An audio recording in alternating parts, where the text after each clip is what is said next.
So, for the past 20 years, I have been helping Malaysian and other Southeast Asian to speak and better English.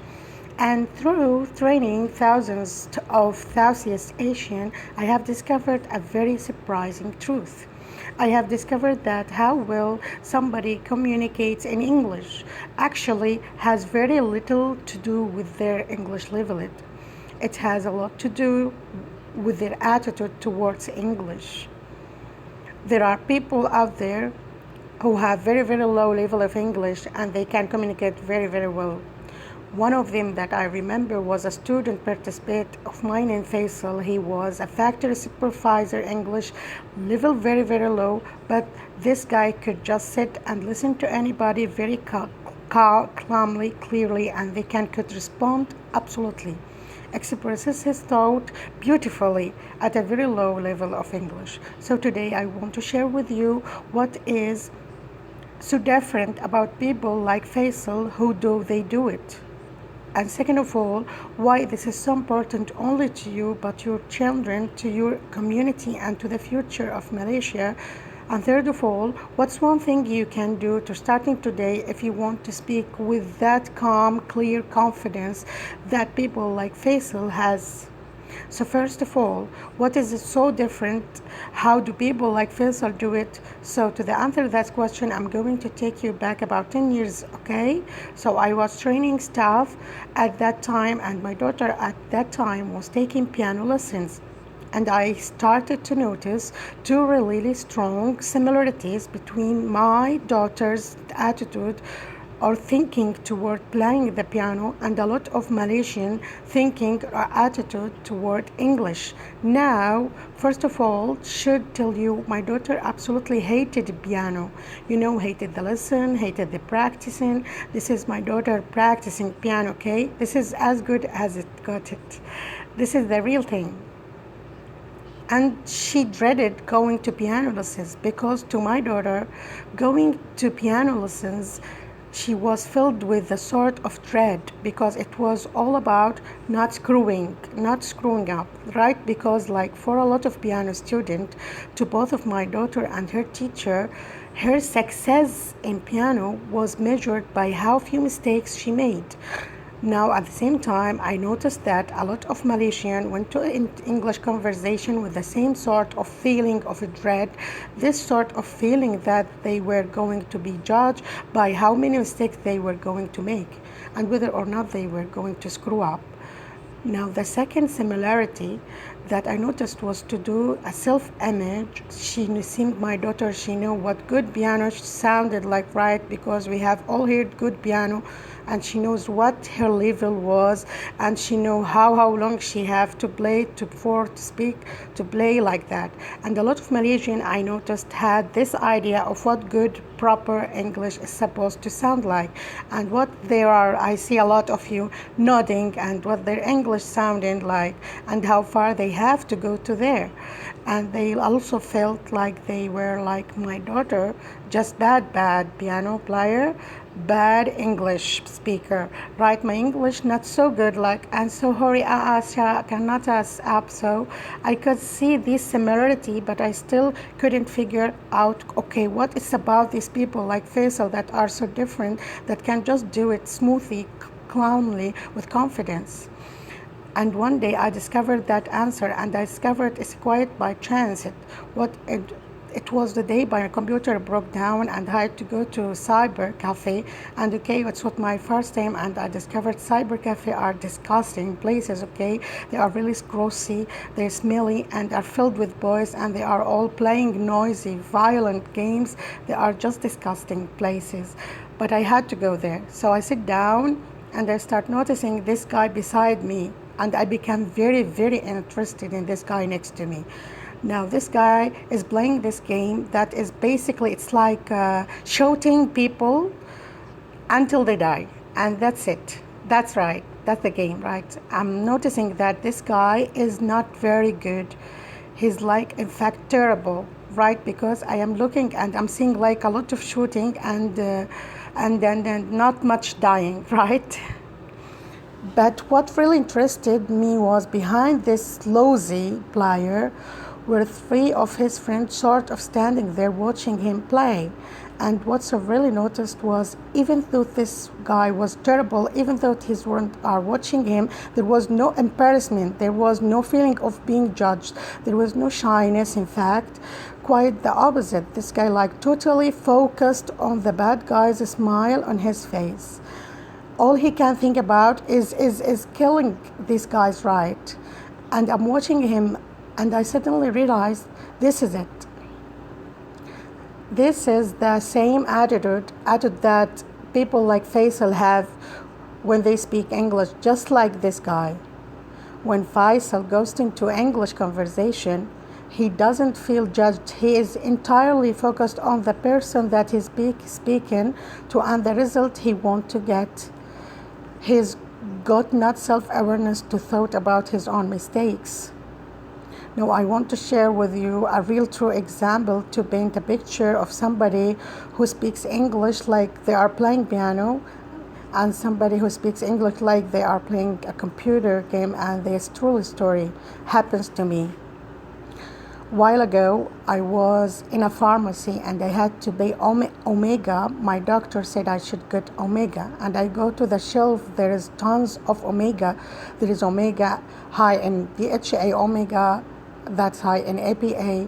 Don't know which one to buy now. The sales rep happens to be there, and I saw she was like the well-dressed professional woman. I walk over to her and I see this look as she sees me, this sort of look I could recognize very well. Her eyes go to speak to a native speaker, and she's gonna judge me and notice my mistakes. I go up to her and explain my situation, which Omega do I get, and she start explaining to me everything about DHA and EPA you could possibly imagine. She speaks very quickly, goes all around in circles, and when she finishes, no idea what to buy. So I turned to the girls behind the counter. Now the girl behind the counter, I heard her before. Her English level is very low.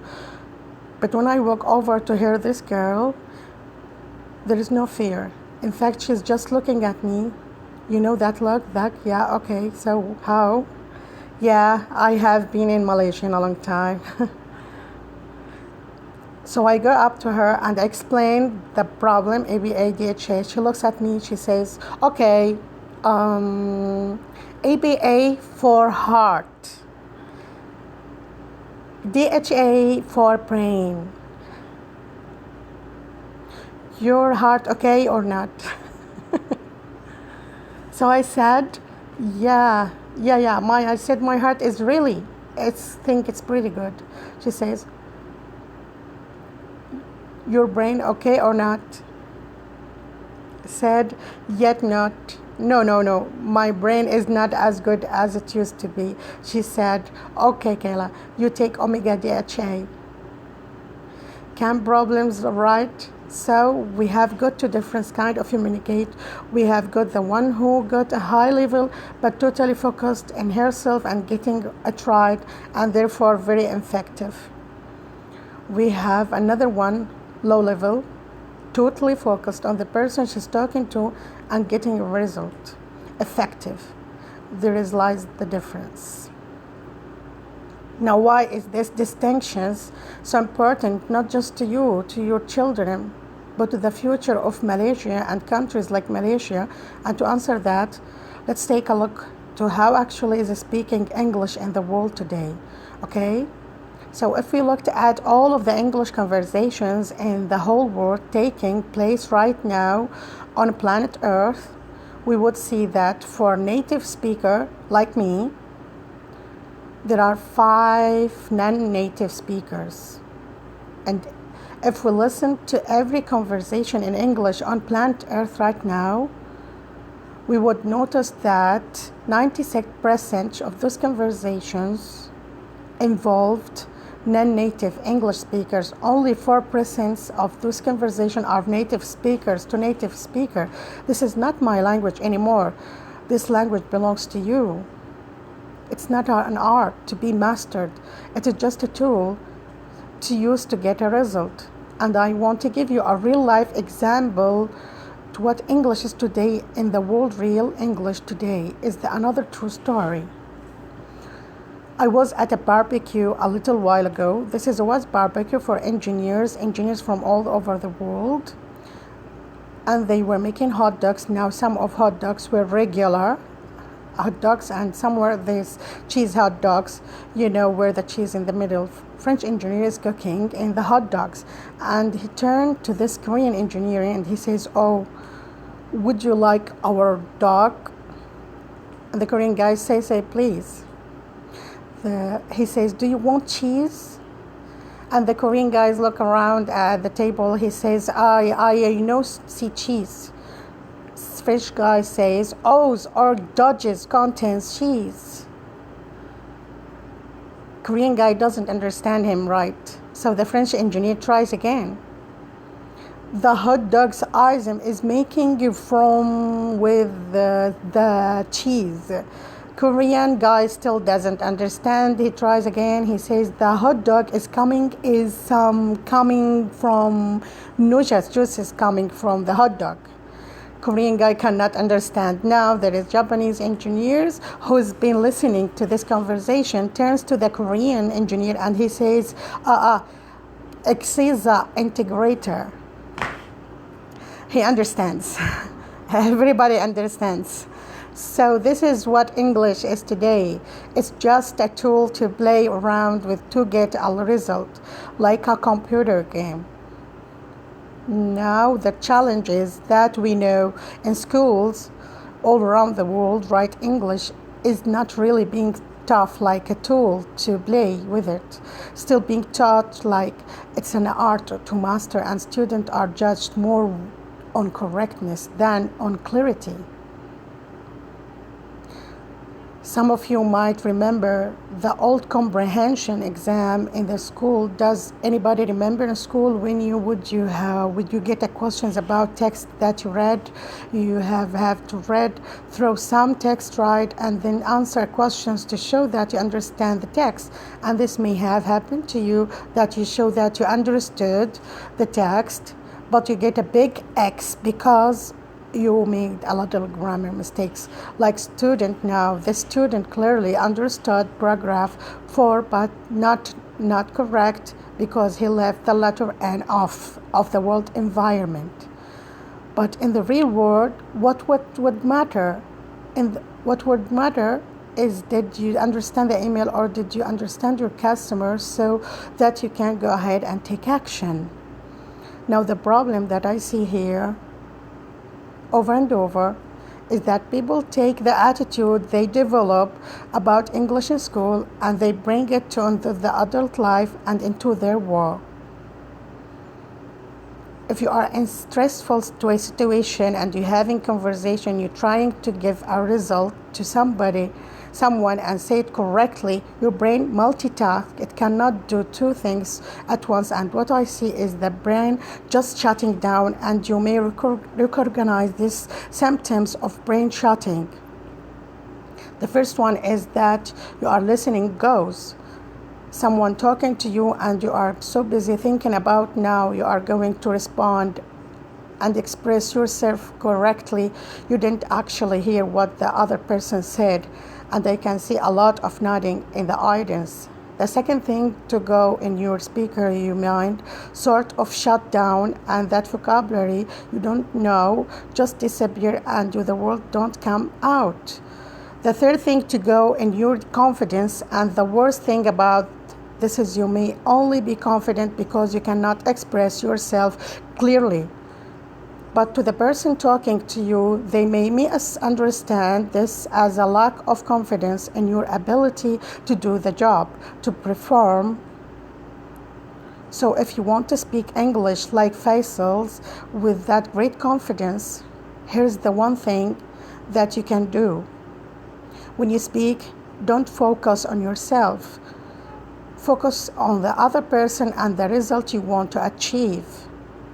Imagine a next generation of Malaysian, all with that wonderful confidence and communication that Faisal has at any level of English. Because let's remember that English today is not an art to be mastered. It is just a tool to use it to get a result. And that tool belongs to you. Thank you.